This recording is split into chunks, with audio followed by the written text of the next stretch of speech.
Hello there, and welcome back to episode number 72 of Inside the Vault, a Carolina Panthers podcast. I am your host, Ryan Smith, and tonight's guest with me is a former linebacker for your Carolina Panthers. He was drafted in the third round in 2006 from the University of Virginia Tech, or I should say Virginia Tech University, rather.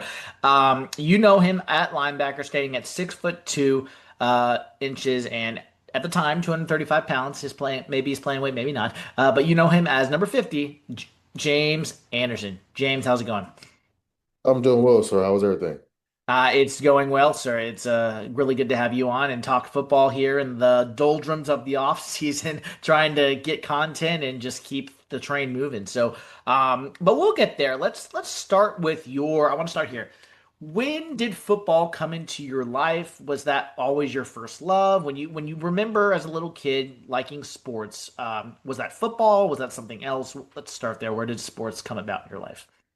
I started playing sports as a kid. Growing up in Chesapeake, Virginia, we did everything, man. I played football, ran track, played basketball. So I did everything. Football didn't actually become the main focus until college. Okay, wow. Okay.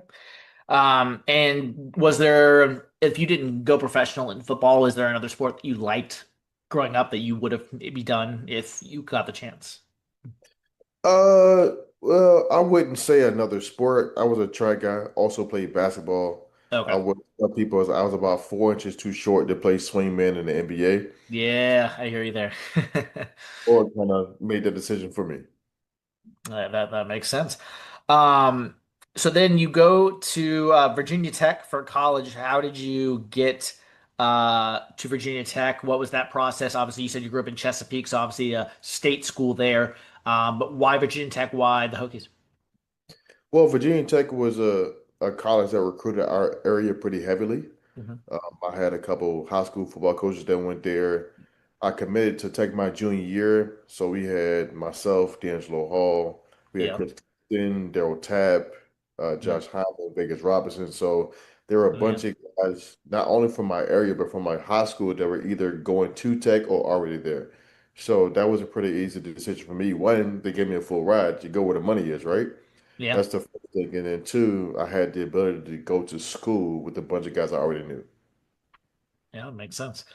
And then from Virginia Tech, where you just were a menace there, you registered in 2001, but then in 2002, 2003, you in 2004, you got better each year. You ended up going to the draft where you were selected by the Panthers in the third round in '06. Appearing in all 16 games your debut season, 25 tackles. First start was against the Bengals back in your debut season. Well, obviously you played with the Panthers amongst other teams in the NFL, and this is where I want to stick in specifically. Um, when you got drafted by Carolina, what was that like? Like being drafted by an NFL team, play football, a kid's game. Like, what did that feel like? It was pretty cool for me because, to be honest with you, I was a late bloomer. I went to college pretty early. I was 16 years old as a freshman, so I was young. Mm, So I was a bit of a late bloomer. It was a similar pattern to the league. My first couple of years, I was trying to figure it out, mhm. trying to find out because in college I played more of a safety position. So That's then right. coming That's right. linebacker was a little bit different. The reads were different. The game came to you in a different way, so it took me a little while to figure it out. But once I got it going, I was happy to be there. I mean, to have the ability to, I guess you can say, live out a dream, to play a kid's game, to get paid to basically hit people. You can't really find a job that's better than that, right? So Right. Exactly. I had an opportunity to spend draft day at my house with my family. And to be honest, I didn't even realize that playing in the NFL was an option probably until my redshirt junior year. You find out late, agents start calling you. You're like, why are they calling me? What's going on? They're like, bro, you think like you got some potential there. So having the Yeah. opportunity to make it to the highest level, to play a game, to kind of fulfill and do what everybody's, trying to do is pretty cool. Yeah.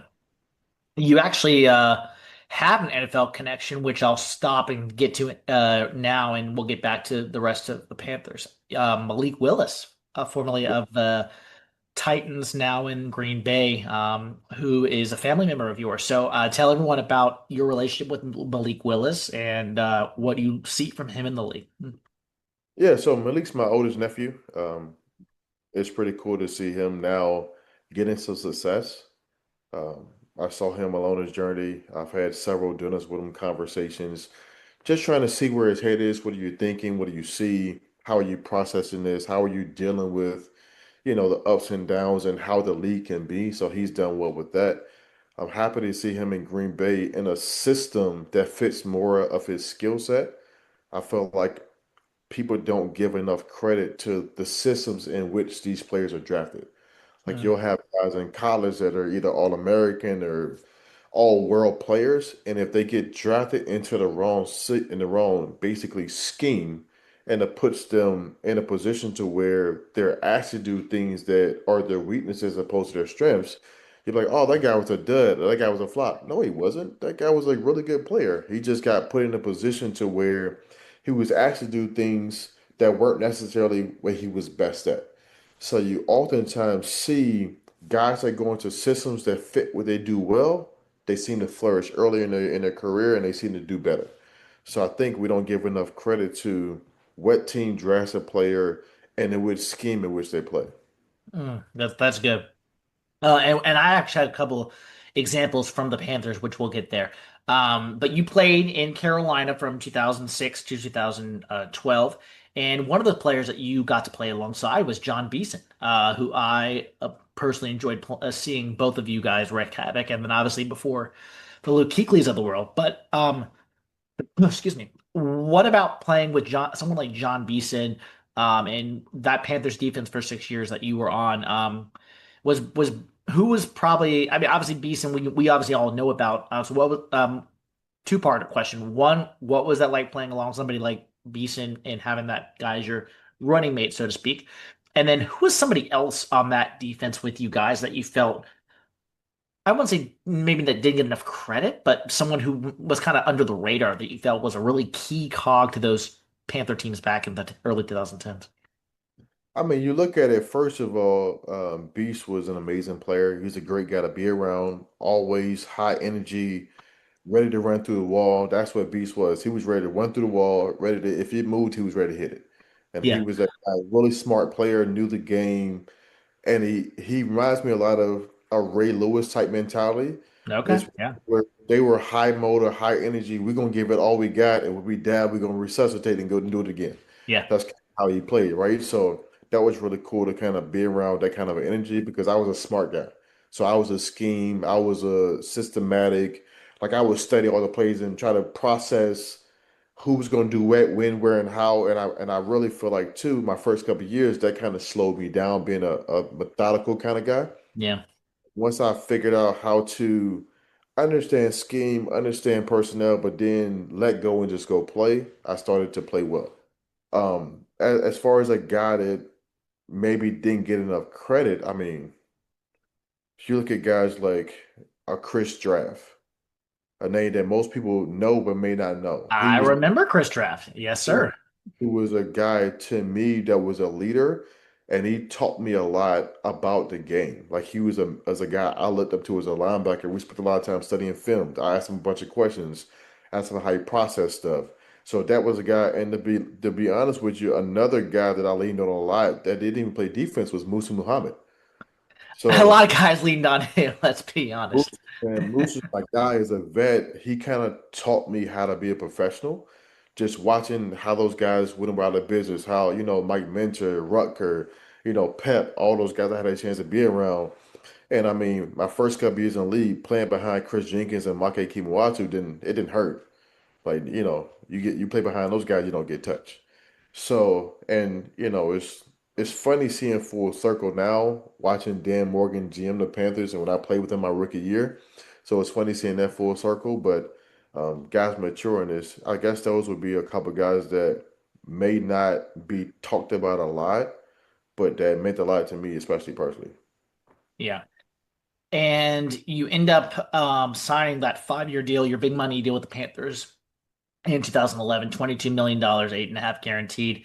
And you end up at the time when you end up getting released, you had 94 appearances at linebacker, the most in Panthers history at that time. You go on to sign with the Chicago Bears, and then you have times with New England, Tennessee, Atlanta, Dallas, and New Orleans. So just to circle the drain for the other teams you played with, I'll ask you. Chicago was the next stop for you. What was it like be wearing number 50 in Chicago with Mike Singletary? Chicago was a lot of fun, man. It was kind of, I won't say intimidating, but it's almost like you want to live up to Right. the expectations of wearing a certain number. And I wanted to go out there and play to the best of my abilities to at least say, okay, when he wore the number, he actually did something with it. Chicago is one of those places where it's an example to me of a schematic miscommunication because, first part of the season, DJ was starting in the middle and then Lance was playing weak side. And if you know Chicago's defense, the guy on that defense that's in a position to do the most damage is the weak side linebacker. That's where Lance thrived. That's why he was, that's what helped him become and do as much as he did on the field. So once those guys got hurt, I didn't have the ability to move to weak side. I stayed the strong side. And that defense, the strong side guys, they got to take some more blockers. You're more like I call it more like the fullback of the defense. Hmm. You got to Yep. do more adjustments, but you do more hand fighting and blocking, Right. right? Yep. So I felt like I was a guy that was a speed guy, space guy, play safety, roam, run, and that's where I thrived at Carolina when I played weak side and even strong side too, because in that 4-3 scheme we were both in space. Being in space, being able to use my speed to make plays, that's where I thrived at. And sometimes, being in Chicago 4-3 kind of stifled that. But man, playing in the city for a defense as iconic as that and being able to wear Mike Singatere's number, that's something that's a memory and a time I will always remember. And then, not a question, just an observation. All you needed was to go to Tampa Bay after New Orleans, and you completed the entire NFC South circuit. You know what I'm saying? Well, I mean, it's not like I chose to do the whole NFC South. You kind of go where they call you. Yeah, yeah. So, yeah, year nine was kind of crazy for me, but such is the league, right? Right, exactly. But certainly back to obviously Carolina with this being the Panther podcast. Um, you had guys like Dan Morgan before you, and obviously general manager of the Panthers now. Luke Kuechly came after you, and now Shaq Thompson just ended his era, and then obviously a guy like Trevin Wallace who is going into his second year. So, what is it about this Carolina linebacker position that has been? It's not the Bears, we know that, but there's still some pretty good players who have played linebacker for the Carolina Panthers. So, what is it about the linebacker position at Carolina that is so? I don't want to say it's like your birthright, but it's like you play linebacker at Carolina, you are going to be a dog. Like you are going to be the man on defense. Like talk to me about playing linebacker for the Panthers specifically and following a guy like a Dan Morgan and then setting the stone for like Luke Kuechly of the world, Shaq Thompson of the world, and what you see, in the players today. I think in Carolina, especially when we ran a 4-3, if you played linebacker, you had to be a dog. Like the defense demanded that you're able to stop the run, be in pass coverage. If we were weak at linebacker, the defense would break down. So I believe that they understood that you had to get players in those positions that not only understood the game, Hmm. but would give it all they got when they got on the field. And all the guys you named were 100% effort, like smart players, balls to the walls, those kind of guys. You think about a Sam Mills. Think about Oh guys yeah. like that just epitomize what football really stands for. Football really stands for you ready to run through a wall, you can go 100 miles an hour, and we're gonna figure it out when we get there. Mm. So that's one of those kind of things where playing linebacker alongside, you think about a guy like Luke Kuechly, his major strength might have been his mind, how quickly he deciphered things, I would agree. how he understood the game, how he could anticipate what the offense was trying to do to him. He was a really smart guy, and I remember his rookie year coming in, he was always trying to ask, okay, how you guys study film? What are we looking for? He was always trying to soak up information and knowledge about the game, and you can see that's how he played as well. Yeah. When you think back about your time in the league, we'll get to your new kind of venture here in just a second. What do you think about your time in the league, from Carolina, Chicago, and all the way down the line, what do you leave, like when you look back, what do you leave as your legacy in the league, and what do you want people to remember about James Anderson when they think of you down the road in, years to come? Um, I guess I want to leave that people knew one that you can play, Hmm. that you were sideline to sideline player. You were able to adjust to multiple schemes. You were able to stay healthy and you were reliable. And you developed trust not only from your teammates, from your coach, but also from your city. So he was a guy that, you know what, he came in and proved his weight in salt, and he did his job, and he did what he's supposed to do, and he earned the right to be one of those guys that are recognized as a good linebacker. Yeah. No, that's good. We'll get back to the Panthers in just a second to kind of close things out. But tell us what you're doing now. I heard you're a long drive champ in this thing called golf. Some people play it, some people don't. But what are you doing now with golf? Don't nobody play no golf. No, actually, so I got in a long drive now about 4 years ago. Um, it wasn't my initial journey. I actually wanted to be a miniature player. I wanted to find something. I really enjoyed golf when I played ball. I got into golf when I was with the Panthers, actually. Oh, nice. Yeah. Playing in charity tournaments, celebrity stuff. We go for the free swag, all that kind Yeah, of of stuff, right? course, of course, yes. You support the cause, but you get the swag. That's how we do. And I really, it was a group of us where in the off season, you would show up to the facility with your golf clubs and bowling ball.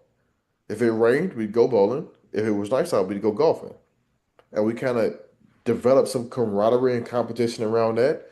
And transitioning out of the league, I really felt like that was something I could be competitive at and not take such a physical toll on my body. Playing football in the league for 10 years, I mean, bro, like arthritis in both hips. I got bulging discs all in my neck. It's some days it's really hard to get up. So Yeah, yeah, golf was something that I could do that even if I felt like crap, I can always go chip and putt.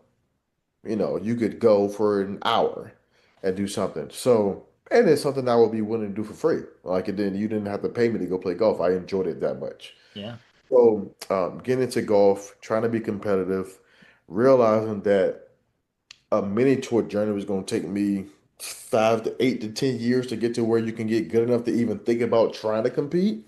yeah, I ended up playing golf in Florida with Wes Patterson. At the time, he was, one of the top ranked long drivers, still is. And he said, "Hey man, like you're a football player, you're strong, you're an athlete, you can figure out how to do almost anything. Why don't you try long drive? Like you hit the ball well, you're faster than most of the amateurs I know, so give it a shot." So I got in a long drive, and it really gave me a reason to go to the gym and try to train again and try to do all these things to compete. And here we are, 4 years later, UOD amateur world champion, swinging the golf club 150 miles an hour and trying to do some crazy things. But I will say this, all their hard work, it still hurts like a mother trying to spin the club that fast. My body, pays a toll, but it's a part of the game, right? yes, it is. We'll go lightning round here as we wind down here. James Anderson, former Panthers linebacker here from Virginia Tech, is my guest today here on Inside the Vault. James, I'm going to give you just kind of a rapid fire, and you kind of tell me the first thing that comes to your mind when it comes to my question. Are you Number one, you sure you want to do first, this? Are you sure you want to do this? My brain's kind of crazy. You sure? sure, Okay. I'm ready. I'm ready. Yeah. Uh, you can't pick Carolina. Okay. Favorite stadium that you played in the NFL? Seattle. Why? The mystique of the 13th man, the noise, The like 12s, yeah. the fact. I'd say a close second would be either New Orleans or Atlanta. I played there so much. You got the DJ, you got the music. Oh, It's yeah. a vibe. I've been to You're both. outside out there. Yeah, I've been to both. The Atlanta New Stadium as well. That New Orleans is a good time. There's good food down there. I've not been to Seattle. That's one I'd hope to get to. Um, is there a stadium that the players did not like going to, whether it was weather related, travel related, both, or something else? What stadium did you not like playing in? I didn't really have one I didn't like. Okay. Uh, I want to say I don't think guys enjoy going to Oakland a lot. or Green Oh Bay. yeah, before Vegas, If that's right. it was cold in Green Bay, it was pretty terrible. I can see that. I can see that. And Panthers have the road trip this year in Green Bay, so but I think they got it in November. Okay. Um, yeah. Most unappreciated Panthers coach or teammate in your career? For me, it had to be Warren Beelan. He was my linebacker coach at the time at Carolina, and I really feel like his character and what he allowed us to do. I want to say he coached me the year I broke the record in tackles. I think Uh, so. I think you're right. I might have to look that up. I think you're right. yeah, I want to say Coach B was right behind me the whole time. So that would be my unappreciated Panther. Um, who would you say? And I realize you might be leaving some people out, so do not get offended, NFL players who might be listening to this podcast. Who was one of the when you look back at your career and all the players that you got to play with in Carolina and elsewhere, who do you today just go like, I got to play on that field with this guy? Like, wow, like just a guy that I don't want to say starstruck, but a guy that you just really enjoyed playing with and learning from. Yeah, it's hard to say starstruck because I'm not that kind of person. Sure, sure, sure. I don't really get like I get starry eyed with anybody. Yeah, yeah, yeah. I'm trying to think of if I had to think of a handful of players, like you think about a Julius Peppers, a Lance Briggs, Yes, like yes. in Carolina, I'm gonna get. I'm just gonna say it for you. That man was that was a as Stephen A. Smith says that is a bad man. Like that guy could play football. A human being should not be able to move as fast as he could on the football field and do the things that he did. yeah, Pep was a different kind of athlete, man. I saw there was a play in Carolina. We were in practice, and he was on the edge, and he got around a tackle and basically tag off on Jake DeLong before he can hand the ball off for the running play. You don't see things like that happen. No, no. Um, would you rather in your career? This is kind of more big picture now. Would you trade an appearance at the Super Bowl, win or lose, for like a really personally good season, like statistically for yourself? No, because I had a statistically good season. So I had several seasons where I was top five in the NFL. The Super Bowl, you don't play the game unless you're trying to win. You Hmm. know, I feel like guys who love football play the game to win Hmm. first and to get recognized second. Fair. Um, and then I want to go back to something you actually said at the very beginning of this podcast. You said when a guy, this is more of a general question. When you talk about scheme and guys being in the wrong fit, where you land really does matter from a quarterback to a running back to a linebacker.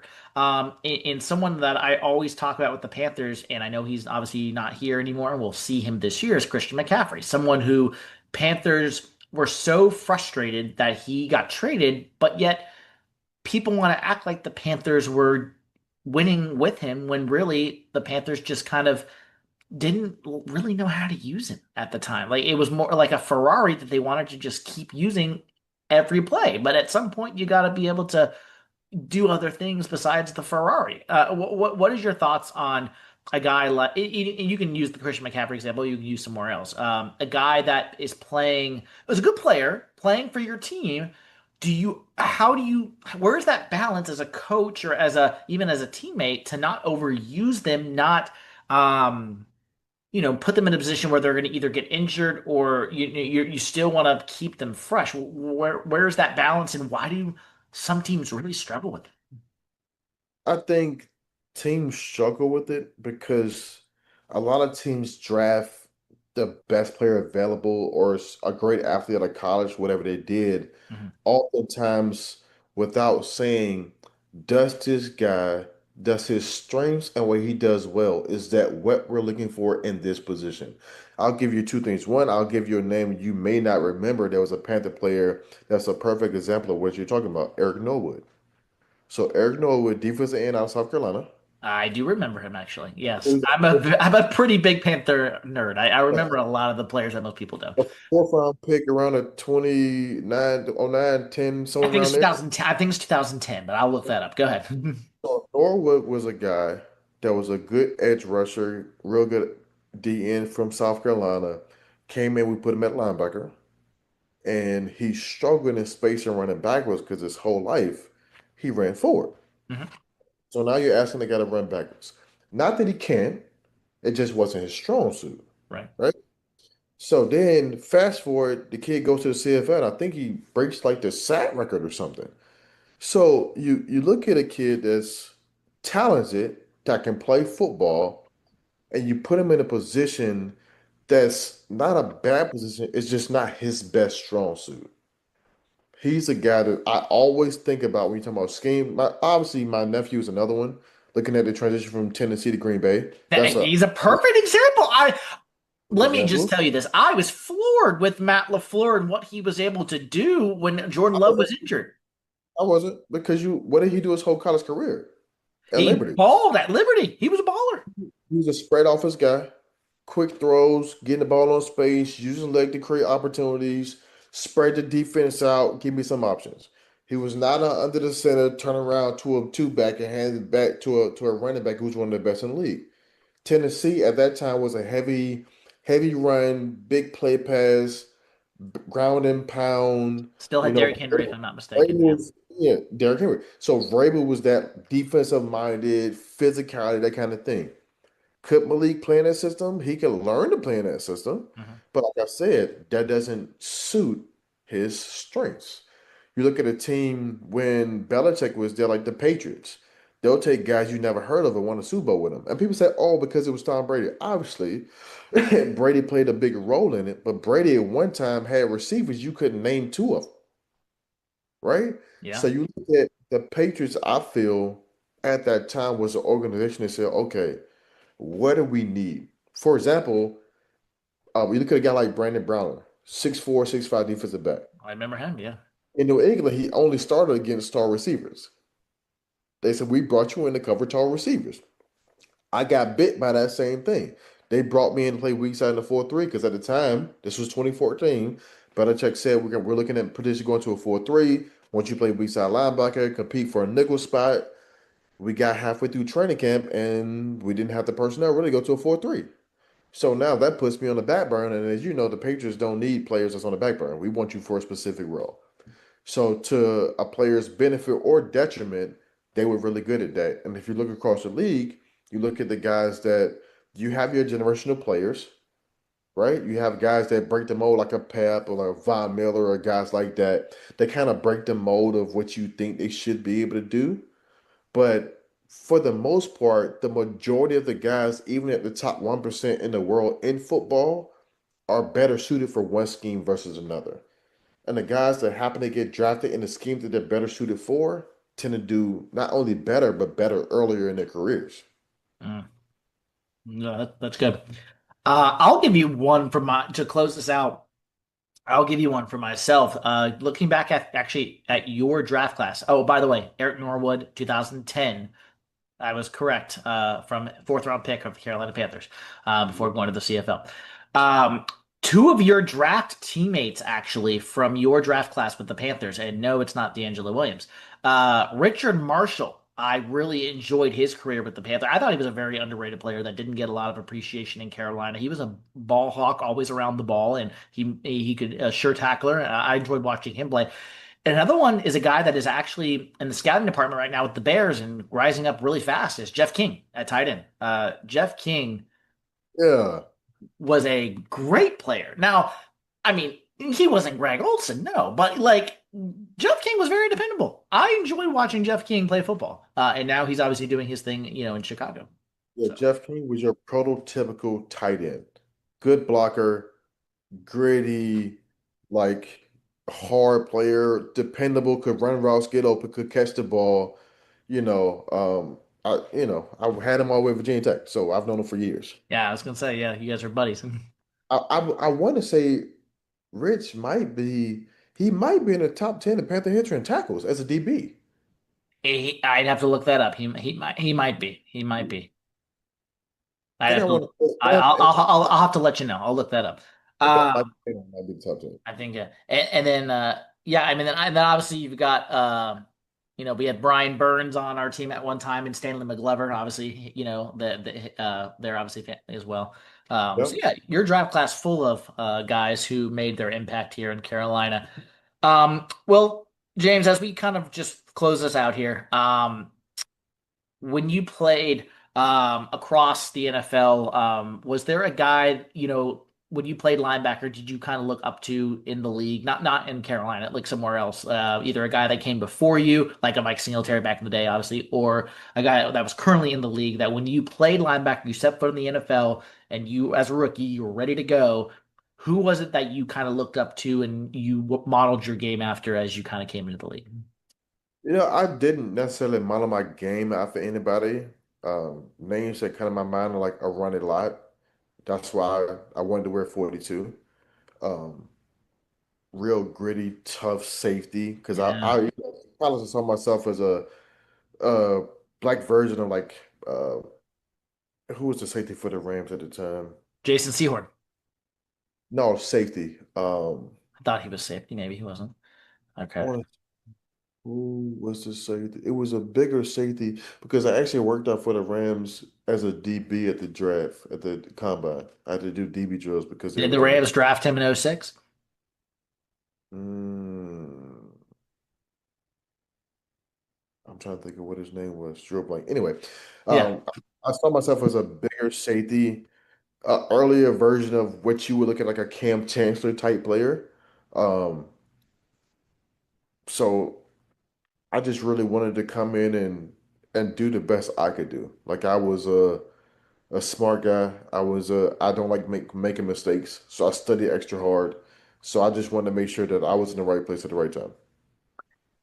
James, this has been fun. I could keep going, but I know you're a busy man, and I know you've got a lot on your plate. So, I'll kind of end it with this. Are you finishing? Are you watching Panther football nowadays? Are you having time to kind of, come and watch the games when you can? What is your thoughts on 2025 Carolina Panthers coming up here in the fall? Bryce Young, Ted McMillan, Xavier Legette on defense. You've got Princely Umielen, Nick Scorton, the two rookies, and then obviously J.C. Horn, Derek Brown. Those guys. I think the Panthers are putting themselves in a better position. I believe they struggled early because, like you say, their scheme and their personnel didn't always line up. Like you can have really good players, it's the coach's job to put the players in the best position. But sometimes even put them in the right position, if you're going against what they do well, you don't always win that way, right? So I think they're starting to figure out and get the personnel in the building that fit more what they're looking to do. And I think they're putting some weapons around Bryce, which gave him a little time. I like that they backed him off the line a bit last year, got him some quick game, got him some more things that allow him to be successful. And I think giving him some more weapons on offense would do that. I think getting Derek Brown back is going to be huge because anytime you have a Huge. 3-4, you got to have an anchor in the middle. I tell people for 3-4s, you got to have an anchor in the middle. You got to have a weak side backer that can cover, and you got to have a safety that can keep everything in control. If you don't have those three things in a 3-4, especially gap and a half that they like to play, you're going to struggle. So I think they're putting those pieces in place. I think the linebackers, especially the S guys, they'll come in with some grit. The young guy from A&M, I think he'll be a good Nick player. Scorton. Yep. Yep, I think he's going to be a good player. Um, and I think what Dan is doing, I don't think people on the outside see, is what Seattle has done and did well when he was there. They created competition at everything and usually the cream rise to the crop.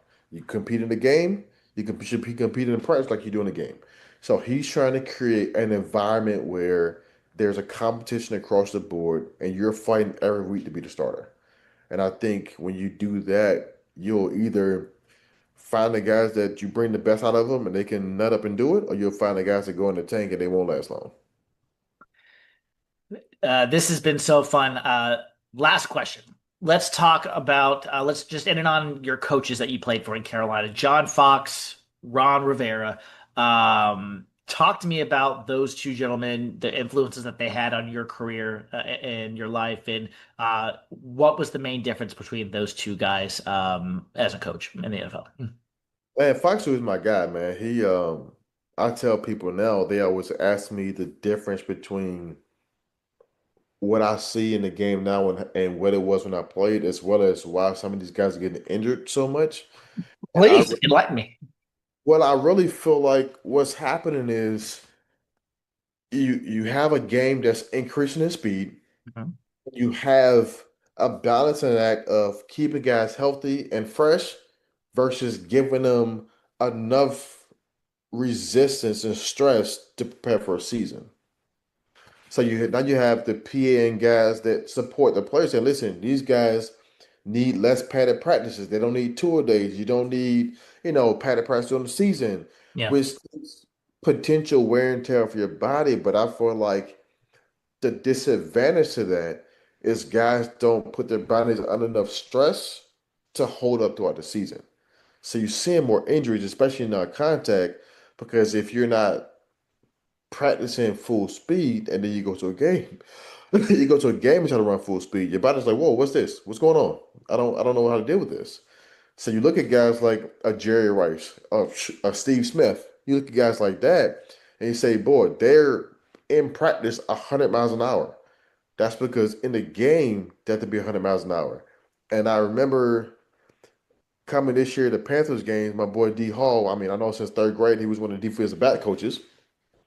And they were on the field warming up pregame, and he was throwing balls to the DBs. And every single time the DB threw the ball back to him, he caught it and tucked it. And I said, that's habit. That's somebody who is attention to detail because every time you catch the ball, you tuck it. That's how you protect the ball. No matter what happened, he would catch it and tuck it, catch it and tuck it. And you look at the DBs, they're not doing it every rep because they're young guys trying to figure it out. But right. that's a guy that hasn't played football, that's coaching now. He's still doing what he did in the league to be great. Hmm. See those kind of things, and it's just I believe that there's a balance in that they're trying to figure out. But the more I want to say resistance, adversity that you don't allow the guys to go through, I feel like you're gonna start seeing more and more injuries because your body's won't hold up. Foxy was that guy. We were two a days every day, pads, where most of the time past the midseason. And when we took him off, you earned it. Yeah. But he said, you're gonna work hard, I'm gonna bust your butt, but we're gonna have fun. The difference in him and Chico's when Chico played. So Rivera played the game. So the first thing he got in the room and said, hey, what do you see here? As a backer, what are you looking at? So from him, I learned more game management and understanding what I should see from a head coach perspective because him being a head coach and a backer, especially in the defensive room, like the backers are like the quarterbacks of the defense. So it's like, what do you see? Where are your eyes? Okay, I'm not gonna say you're wrong here. I might have did this, but why did you do that? So it helps you he helped you break down the game as to there's no one way to make a play, but as long as you understand why you made the move you did, you can get better. And then your brief time under Ron Rivera, did you have any insight on him? Hmm. Yeah, that's Chico, Ron Rivera. Sorry. Oh, Chico. I'm sorry. Okay, okay, that was him. Okay. Riverboat Ron. We call him, yeah. Riverboat Ron. Rivera, yeah. Well, Yeah. oh, okay. Well, he did play in Chicago. That's right. The Yeah. whole yeah, Chico. Gotcha. Okay, He awesome. was a player. He was a coach that was a linebacker, and he around a really good group of backers as well. It just his perspective on the game started as a player, so it was a little bit different. I lied. If you could allow me, I'm going to ask. All right, now you said one more question, like 4 times. I ask this to everybody now because it's a hot topic, right? It's not even Panther related. What do you think about Bill Don't even Belichick? hit me with no Shador Sanders. Don't even hit me with no No, no, Shador no, Sanders. not about Julius Peppers. No. Okay, It's Bill Belichick. okay. He What played in about he obviously Patriots, NFL, now with Carolina. what part of his life do you want me to comment on? Carolina, UNC. Do you think he's going to do well there? What are your thoughts on him being in college? I actually do think he's gonna do well because he almost borderline ran the Patriots like a college, like I'm gonna tell you what to do and you can do what I tell you to do, and that's how it's gonna be. Mhm. That's kind of how he ran his ship, and guys understood that, but you won, right? So he's like he was tough. It's not much give. He was on even if Tom Brady was out there messing him like all right now he got on him just the same. But that's what college requires. Mm. College requires a coach who not only can understand the game, teach the game, show these guys that you support them as young men growing into being, young adults, but they almost need more structure. They need not to be told what to do, but the more structure you can give them, the more or the less opportunity you're going to have for guys, getting on the wrong path. I mean, your NIL and transfer portal game, if those were around for you, I mean, you would have hit the jackpot. But I mean, we had a little fun. You know what? I don't dislike the NIL game. I believe college, athletes should be paid. I believe that the colleges and the systems has used these guys and made stuff for years. So go get your money, do what you got to do. I just there's two things. One, in college, it was about the game, and now it's not about the game. It's about mm, what I can get type of thing. yeah, I believe to some degree, at some point, that's going to start hurting some players, right? I'm under the mindset, go get your money, boss. If they offer it to you, go get it. But to some degree, especially in football, if you change systems every year, how can you show that you are improving, getting better, all these kind of things? We'll just have to see, give it a couple years and find out how guys will start being how guys and players are starting to be affected by that.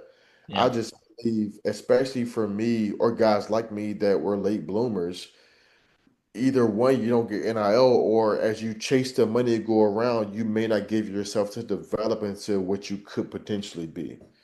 Um, yeah. I mean, because coaches have to recruit the roster essentially every year. I mean, that's the game now.